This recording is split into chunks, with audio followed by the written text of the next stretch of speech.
खाटू श्याम जी, जिन्हें कलयुग का अवतारी और हारे का सहारा के नाम से जाना जाता है, भारतीय धर्म और पौराणिक इतिहास के सबसे तेजस्वी और त्यागपूर्ण पात्रों में से एक हैं।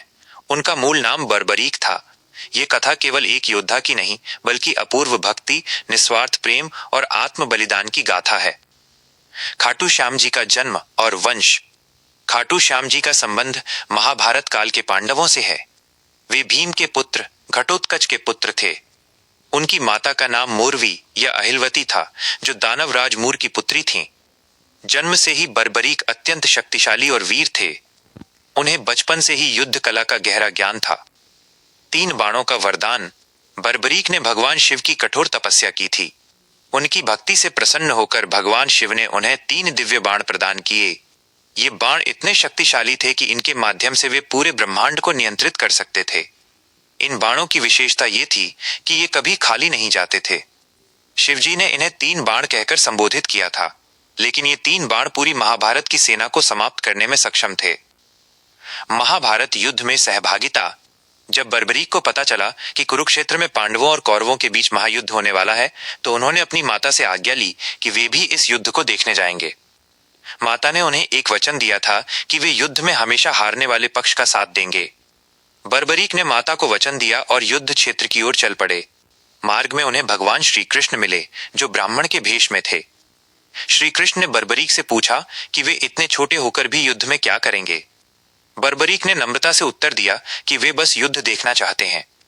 श्री कृष्ण ने फिर उनकी शक्ति का परीक्षण करने के लिए एक पीपल के पेड़ की ओर संकेत किया और कहा, अगर तुम सच में शक्तिशाली हो तो इस पेड़ के सभी पत्तों को एक ही बाण से भेद कर दिखाओ। बर्बरीक ने बाण चलाया। बाण ने पल भर में सभी पत्तों को छेद दिया और फिर श्री कृष्ण के पैर के पास आकर रुक गया। श्री कृष्ण का पैर उस पत्ते पर था जिसे बर्बरीक ने अपनी आंख से ढक रखा था। श्री कृष्ण ने समझ लिया कि बर्बरीक कितना अजेय योद्धा है। शीशदान का अद्भुत त्याग।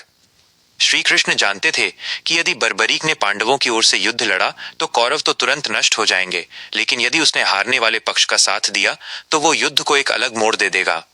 श्री कृष्ण ने ब्राह्मण के रूप में बर्बरीक से दान की मांग की। बर्बरीक ने कहा कि वे जो चाहे मांग सकते हैं।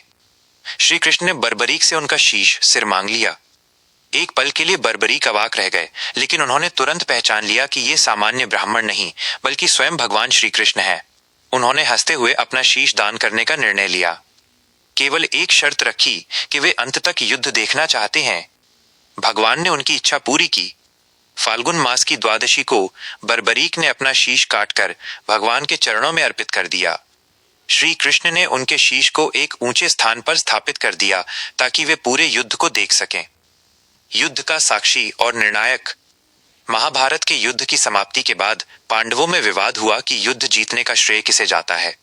सबने कहा कि उनके पराक्रम के कारण ही जीत मिली।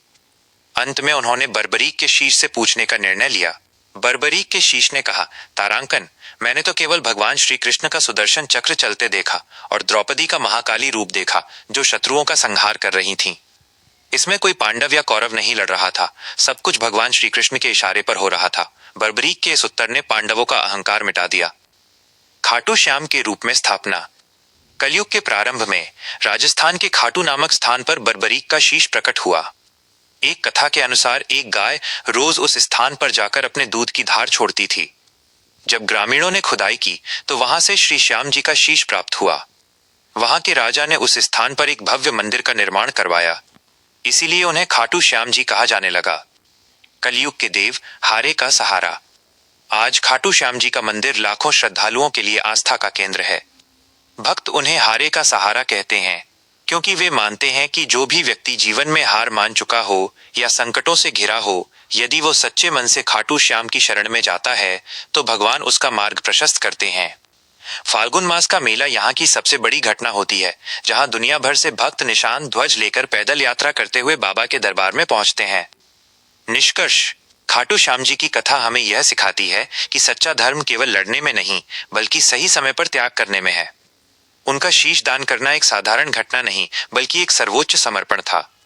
बर्बरीक, खाटू श्याम जी हमें सिखाते हैं कि अहंकार से दूर रहकर भगवान की इच्छा में अपनी इच्छा मिला देना ही जीवन की सबसे बड़ी जीत है। आज भी खाटू श्याम जी की ज्योत और उनकी भक्ति भक्तों के जीवन में शांति और आशा का संचार करती है। क्या आप खाटू श्याम जी के मंदिर या फाल्गुन मेले की विशिष्ट परंपराओं के बारे में कुछ और विस्तार से जानना चाहते हैं?